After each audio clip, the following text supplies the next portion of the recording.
So hello guys, कैसे हैं आप सब। जैसे कि मैंने आप सबको कहा था कि मैं विस्तास के भी समरी लाऊंगी। मैं लाई हूँ वो सारी समरी।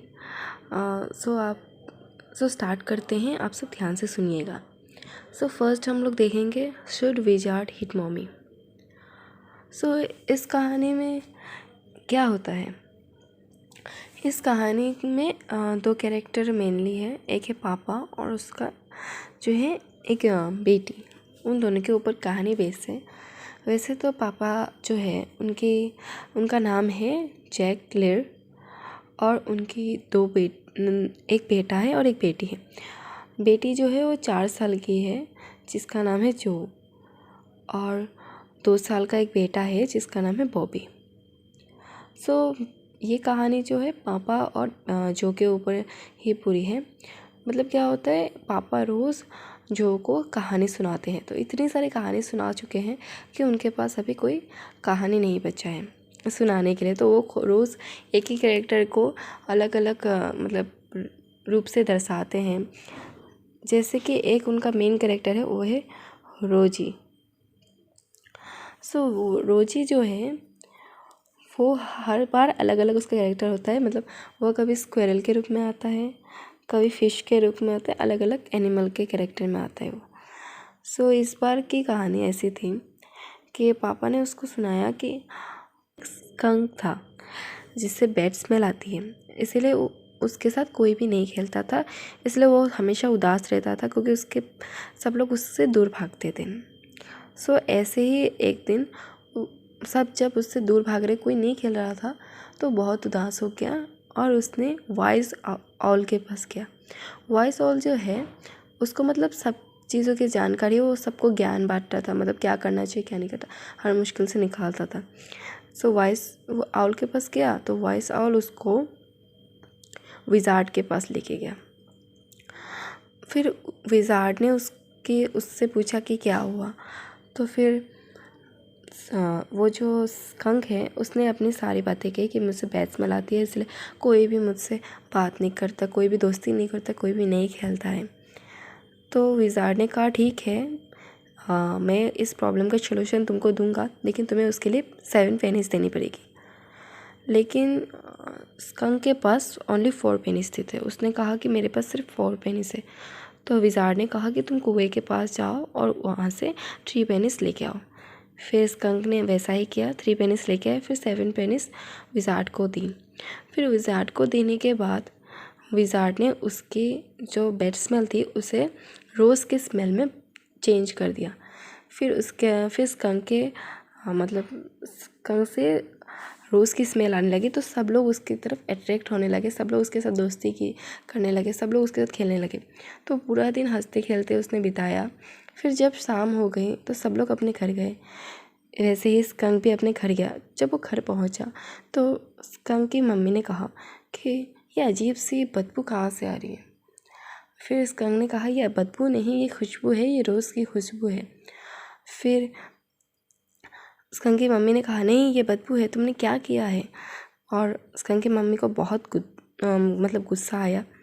फिर स्कंक ने सारी बातें कही कि विजार्ड ने उसकी बदबू को रोज़ की खुशबू के साथ एक्सचेंज कर दिया। फिर मम्मी विजार्ड के पास गई और विजार्ड को गुस्से से एक अम्ब्रेला मारा और उसको कहा कि तुमने ये मेरे बेटे के साथ क्या किया है।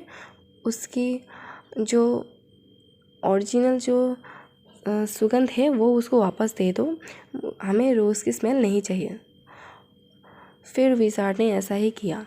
फिर ऐसी स्टोरी ख़त्म हो गई। फिर जो है वो पापा से कहती कि ये तो बहुत गलत बात है, मम्मी को ऐसा नहीं करना चाहिए था। स्कंक कितना खुश था, सब लोग उसके साथ दोस्ती कर रहे थे, सब लोग उसके साथ खेल रहे थे, मम्मी ने ये बुरा काम किया। आप एक काम करना, नेक्स्ट पर आप जो स्टोरी सुनाएंगे ना उसमें विजार्ड जो है वो मम्मी को अम्ब्रेला मारेगा और स्कंक को रोज़ की खुशबू फिर से दे देगा। आप ऐसा करना प्लीज़। फिर पापा ने कहा नहीं, ऐसा मैं नहीं कर सकता, नहीं ऐसा नहीं होता है, क्योंकि पेरेंट्स अपने बच्चों के लिए हमेशा अच्छा ही सोचते हैं। फिर जोर जिद करने लगे नहीं नहीं, ऐसी ये गलत बात है, स्कंक कितना खुश था बेचारा, उसके साथ बहुत बुरा हुआ, ऐसा नहीं होना चाहिए। फिर वो मान नहीं रही थी, वो पापा के पीछे पीछे नीचे तक आई। फिर पापा ने जब उसके तरफ घूरा तो फिर वो चली गई। तो इसी के साथ ये जो है स्टोरी वो ख़त्म होती है। आई होप आपको ये स्टोरी अच्छी लगी।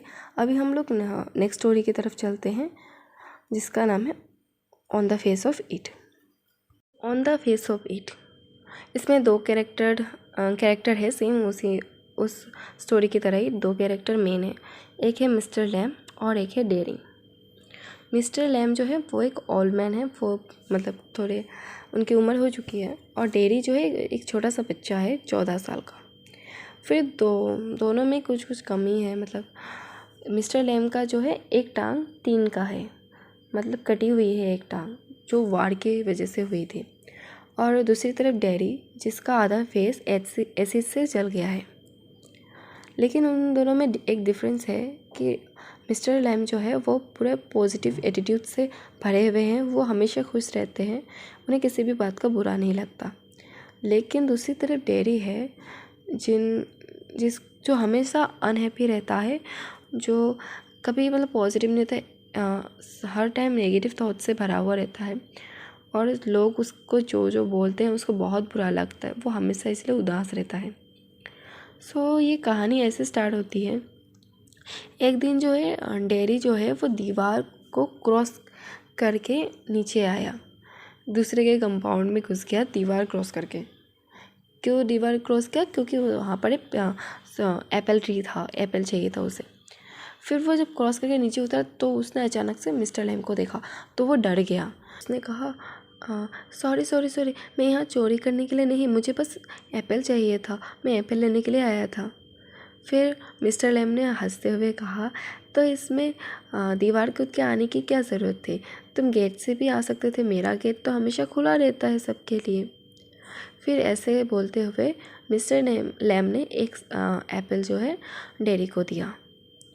फिर थोड़ी सी बातचीत हुई उनमें। फिर बातों में डेरी ने कहा कि आपको डर नहीं लगा मुझे देखकर?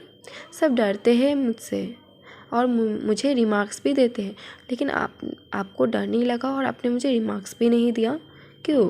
फिर मिस्टर लैम जो है उसने कहा कि हम दोनों सेम ही हैं, मेरा भी एक टांग जो है वो टीन का है, और वो इसीलिए सब मुझे चिढ़ाते हैं और सब मुझे लैमी लैम बोल के चिढ़ाते हैं। फिर डेरी ने कहा, नहीं, ऐसी बात नहीं है, मुझे तो आपका और मेरा सिचुएशन एक जैसा नहीं है, आप तो बहुत बुरे हो चुके हो, लेकिन मैं तो अभी छोटा बच्चा हूँ। डेरी जो है इस बारे में और बात करना चाहता था, लेकिन मिस्टर लैम ने बात को घुमा दिया, पलट दिया, और मिस्टर लैम ने कहा, चलो हम लोग पेड़ से एप्पल तोड़ते हैं और उससे हम लोग जेली बनाएंगे। फिर जो है डेरी ने कहा, नहीं, मुझे तो इसी पे बात करनी है। और फिर उन्होंने थोड़ी सी बातचीत की। फिर मिस्टर लैम ने सोचा कि डेरी का जो फेस है वो आग से जल गया होगा, लेकिन डेरी ने कहा, नहीं, मेरा फेस जो है एसिड से जला है, और मुझे इसीलिए सब बहुत चिढ़ाते हैं, और मुझे आंटी लोग भी बोलते हैं कि तो ऐसे लड़के से कौन प्यार कर सकता है, सिर्फ उसकी मम्मी ही उससे प्यार कर सकती है, और दूसरा कोई उससे प्यार नहीं कर सकता, और सब लोग मुझे बहुत बुरी रिमार्क्स देते हैं जो मुझे एकदम पसंद नहीं है। फिर मिस्टर लैम ने कहा, चलो मैं तुम्हें एक कहानी सुनाता हूँ। फिर मिस्टर लैम ने उसे एक कहानी सुनाई कि एक इंसान था जिसको सब लोग बहुत बुरा भला कहते थे, वो सबकी बातें सुनता था और बहुत परेशान रहता था, तो इसीलिए उसने अपने आप को एक कमरे में बंद कर दिया, और वो कभी बाहर नहीं निकला, उसी कमरे के अंदर ही रहा हमेशा। फिर क्या हुआ, एक दिन ऊपर से एक फ्रेम उसके ऊपर गिरा और वो वहीं पे मर गया। फिर उसने डेरी से कहा कि क्या तुम भी ऐसे ही मरना चाहते हो? उसने जीवन में कभी किसी को खुशी नहीं दी और ना खुद खुश रहा, क्या तुम भी ऐसी मौत चाहते हो? क्या तुम भी हमेशा नेगेटिविटी से ही रहना चाहते हो? और उसको बहुत सारी पॉजिटिव वाली स्टोरीज भी सुनाई डेरी को। फिर डेरी जो है बिल्कुल पॉजिटिव हो गया, वो पॉजिटिव से भर गया।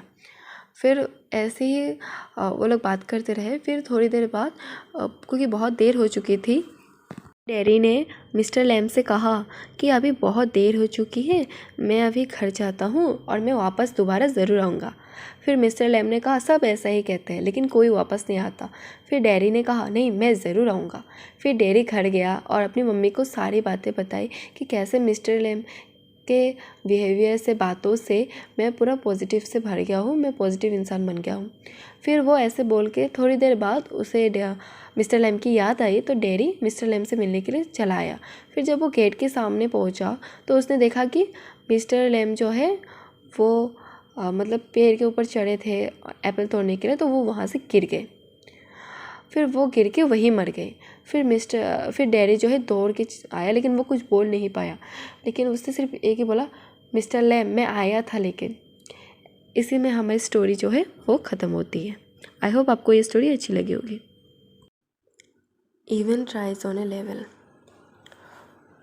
ये कहानी स्टार्ट होती है ऐसे कि एक दिन एग्ज़ाम हॉल के सेक्रेटरी को एक कॉल आता है, और वो कॉल आता है ऑक्सफोर्ड प्रिजन के गवर्नर से, जो सेक्रेटरी को बताते हैं कि हमारे यहाँ एक कैदी है जो जर्मनी की ऑल लेवल की एग्ज़ाम देना चाहता है, तो आप उसके बारे में मुझे थोड़ा सा बताइए कि कैसे क्या करना है।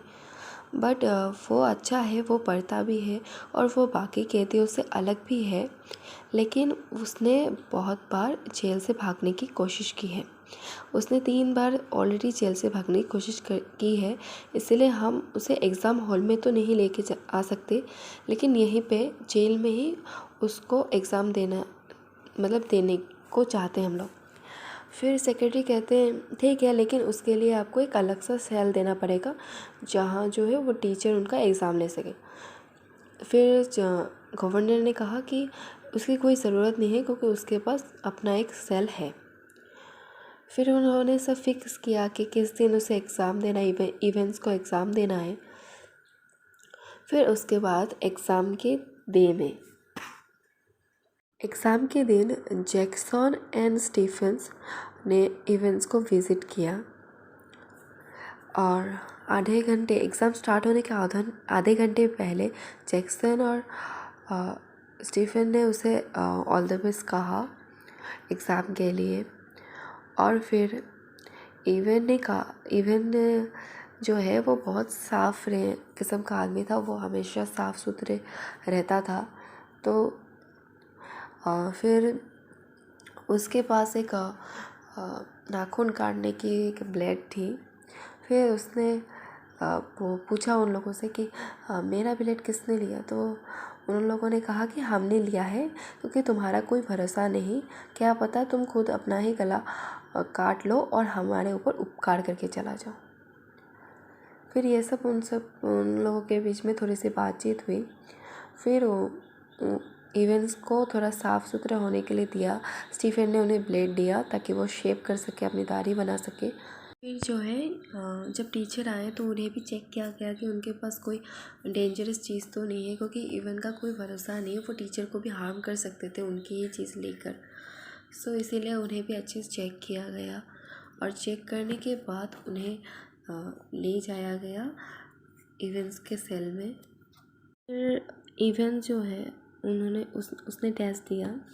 फिर टेस्ट देने के बाद जो टीचर थे MC लर्च, वो बाहर निकले और वो दिखने में बहुत मोटे लग रहे थे क्योंकि पहले जो गया था वो पतला था।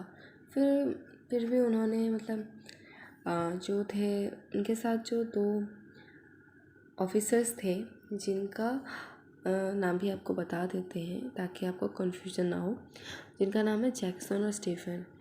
तो उन्हें थोड़ा ऐसा अजीब लगा, लेकिन फिर भी उन्होंने बाहर तक छोड़ दिया।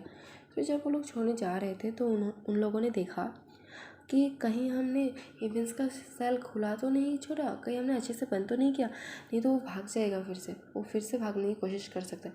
इसलिए वो फिर दौड़ के गए अंदर सेल में देखने के लिए।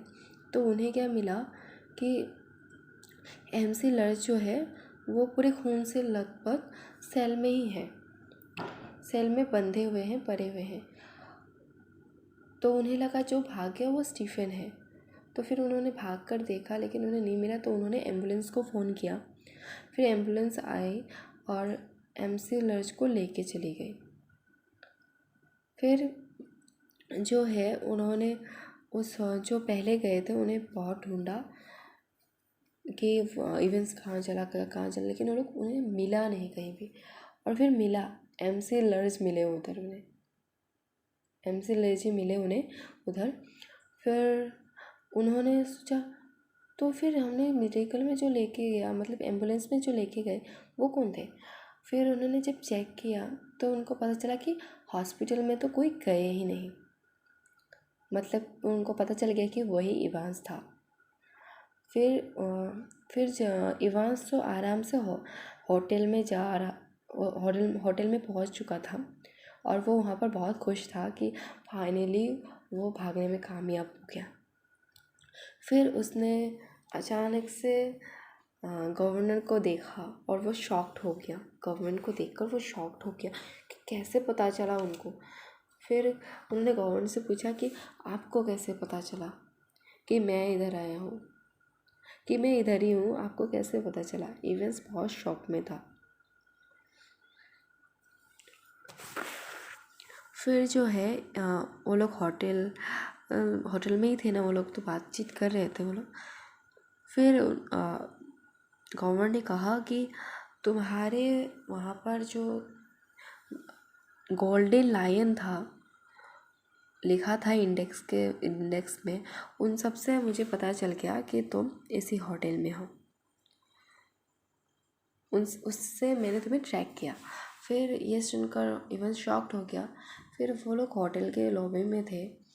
फिर रिसेप्शनिस्ट ने कहा कि बाहर जो है प्रिजन के ऑफिसर्स इवेंट्स को गिरफ़्तार करने के लिए आए हैं। फिर वो बाहर गए। फिर इवेंट्स को प्रिजन के ऑफिसर्स ने गिरफ़्तार किया इवेंट्स को। फिर वो लेके चले गए प्रिजन वैन में।